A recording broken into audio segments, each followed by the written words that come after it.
एतद्धर्वशीर्षं योधिते स ब्रह्म भूयाय कल्पते स सर्वतः सुखमेधते स सर्वविघ्नैर्न बाध्यते स पञ्चमहापापात् प्रमुच्यते सायं धियानो दिवसकृतं पापं नाशयति प्रातर्धियानो रात्रिकृतं पापं नाशयति सायं प्रातः प्रयुज्यानो अपापो भवति सर्वत्राधियानोपविघ्नो भवति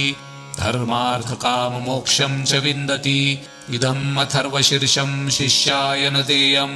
यो यदि मोहाद्यास्सति स पापीयान् भवति सहस्रावर्तनात् यं यं काममधिते तं तमनेन साधयेत् अनेन गणपतिं विषिञ्चति स वाग्मी भवति चतुर्थ्यामनश्रं जपति स विद्यावान् भवति इत्यथर्वणवाक्यम् ब्रह्माद्यावरणं विद्यात् न बिभेति कदाचनेति यो दुर्वाङ्कुरैर्यजति स वैश्रवणोपमो भवति यो लाजैर्यजति स यशोवान् भवति स मेधावान् भवति यो मोदकसहस्रेण यजति स वाञ्छितफलमवाप्नोति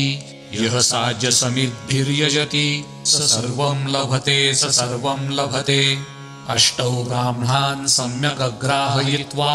सूर्यवर्चस्वी भवति सूर्यग्रहे महानद्यां प्रतिमासन्निध्यौ वा जप्त्वा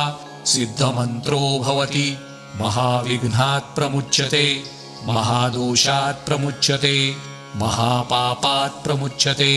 स सर्वविद्भवति स सर्वविद्भवति य एवं वेद इत्युपनिषद ॐ सहनाववतु सहनौ भुनक्तु सह वीर्यं करवावहै तेजस्विनावधीतमस्तु मा विद्विषावहै ॐ शान्ति शान्ति शान्तिः ॐ भद्रं कर्णेभिः शृणुयात् देवाः भद्रं पश्येमाक्षभिर्यजत्राः स्थिरैरङ्गैस्तुष्टुवांसस्तुभिः व्यशेम देवहितं यदायुः ॐ स्वस्ति न इन्द्रो वृद्धश्रवाः स्वस्ति नः पूषा विश्ववेदाः